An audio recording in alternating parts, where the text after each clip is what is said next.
Sari lama.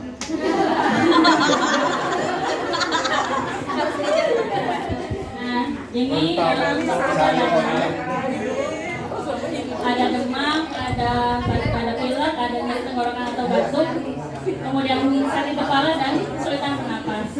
Kalau pasien hanya batuk pilek tidak ada demam, itu tidak menyingkirkan kemudian dia juga mengalami infeksi virus.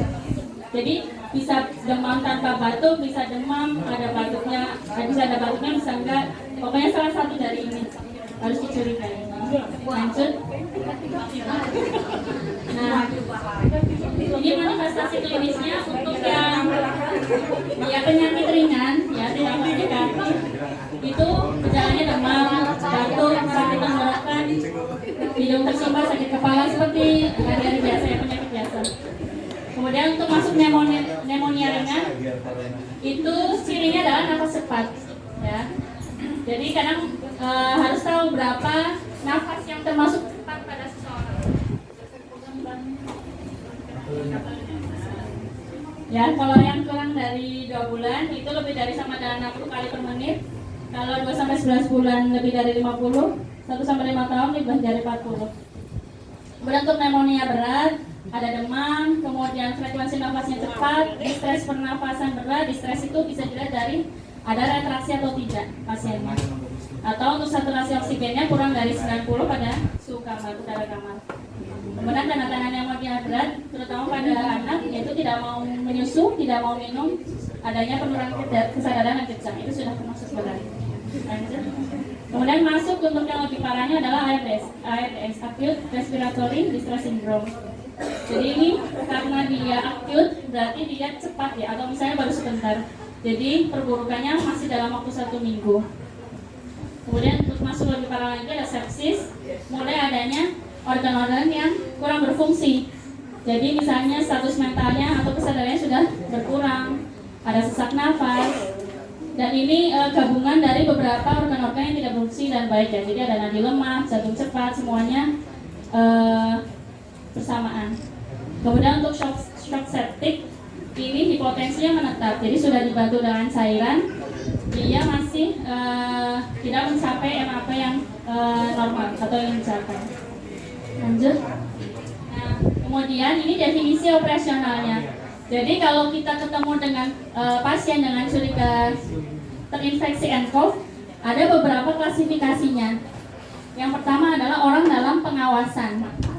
Jadi orang dalam pengawasan ini ada pilek atau ada nyeri tenggorokan, kemudian dia ada pneumonia ringan sampai berat, ya. Kemudian dia ada riwayat bepergian ke luar negeri atau Cina, ya, luar negeri yang terjangkit atau Cina. Itu kita lakukan pengawasan. Kemudian untuk pemantauan itu dia ada bedanya adalah dengan yang pengawasan dia tidak ada pneumonia. Dia ada demam, ada batuk pilek, tapi nggak ada pneumonia, ya. Kemudian untuk kasus probable, ini adalah dia ada gejalanya, tapi dia itu belum bisa, dia adalah orang dalam pengawasan, ciri-cirinya dengan orang dalam pengawasan, tapi dia belum bisa disimpulkan terkena COVID-19, atau dia positifnya itu beta coronavirus atau pan coronavirus. Kemudian untuk konfirmasi dia sudah positif COVID-19, itu yang konfirmasi. Nanti ada tabelnya yang sudah disebarkan itu banyak sekali sebenarnya ciri-cirinya untuk pengawasan atau pemantauan. Lanjut. Nah, kemudian nanti kita akan memantau kalau kita menemukan orang dalam konfirmasi COVID-19 ini, kita akan memastikan yang ada kontak erat dengan pasien. Nah, kontak erat itu bagaimana adalah melakukan kontak fisik atau berada dalam ruangan dengan radius 1 meter dengan pasien dalam pengawasan atau probable dan konfirmasi, yaitu berisiko tinggi. Nah, kontak erat ini yang termasuk adalah pertama petugas yang membersihkan ruangan orang dengan coronavirus. Yang kedua, tamu yang berada satu ruangan dengan pasien. Yang ketiga, orang yang satu rumah dengan pasien. Kemudian orang yang satu alat angkut, misalnya satu pesawat atau satu bis itu juga kontak erat. Ya. Semuanya nanti harus dicari tahu siapa dan dilakukan pemeriksaan. Lanjut. Nah, kemudian untuk deteksi dini dan respon di wilayah, kalau kita menemukan pasien dengan kriteria dalam pengawasan, pertama kita tata laksana sesuai kondisi pasien dulu. Misalnya ada batuk, ada demam, nanti kita lakukan sesuai dengan kondisinya. Kemudian rujuk ke RS rujukan menggunakan mobil ambulan. Kemudian memberikan komunikasi resiko mengenai penyakit COVID-19. Jadi komunikasi resiko ini penjelasan tentang COVID-19 itu sendiri, gejalanya, resikonya, kemudian siapa saja yang mungkin tertular, seperti itu. Kemudian pasien-pasiennya segera melapor kurang dari sama dengan 24 jam ke Dinkes kabupaten atau kota. Selanjutnya nanti Dinkes akan melaporkan ke atas, ya, ke provinsi, ke Dijen P2P. Lanjut. Nah, kemudian melakukan penyelidikan epidemiologi. Jadi nanti akan dilihat sekitarnya, mana yang tadi ada kontak eratnya akan diidentifikasi. Kemudian yang kelima, pengambilan spesimen di rumah sakit rujukan. Baru nanti rumah sakit berkoordinasi dengan Dinkes untuk dikirim sampelnya, diisi formulirnya, dan diperiksa. Lanjut. Nah, kalau ini orang dalam pemantauan. Ya, kalau orang dalam pemantauan ini nanti karena dia belum terkonfirmasi dia coronavirus, nanti dia akan lebih diisolasi di dalam rumah sebenarnya. Jadi memang ciri-cirinya ada, tapi diisolasi dalam rumah, tapi tetap dalam pemantauan. Nanti tetap laksana sesuai kondisi pasien. Jadi diobati demam batuk pileknya, sesaknya, kemudian dikasihkan health alert card, kemudian komunikasi resiko juga. Ya, pasien melakukan isolasi diri di rumah, tapi tetap dalam pemantauan petugas berkoordinasi dengan Dinkes setempat. Kalau menurut pedomannya, sebenarnya petugasnya harus menghubungi harian ke pasiennya. Tapi nanti bagaimana dengan komunikasi antara petugas dan pasien.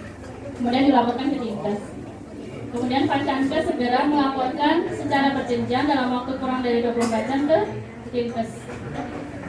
Nah, ini pertama ya, kalau kita yang atas ada pasien demam, ada gangguan pernafasan, nanti datang ke Pascankes untuk dilakukan dalam kriteria pengawasan. Misal kalau iya, berarti dia harus ke rumah sakit. Ya, kita rujuk ke rumah sakit, kemudian kita lakukan komunikasi risiko, kita jelaskan penyakitnya, orang-orang yang terkait dengan pasien, kemudian kita berikan laporan ke Dinkes. Kemudian kita lakukan epidemiologi ke tempat-tempat yang didatangi pasien, kemudian pemantauan kontak.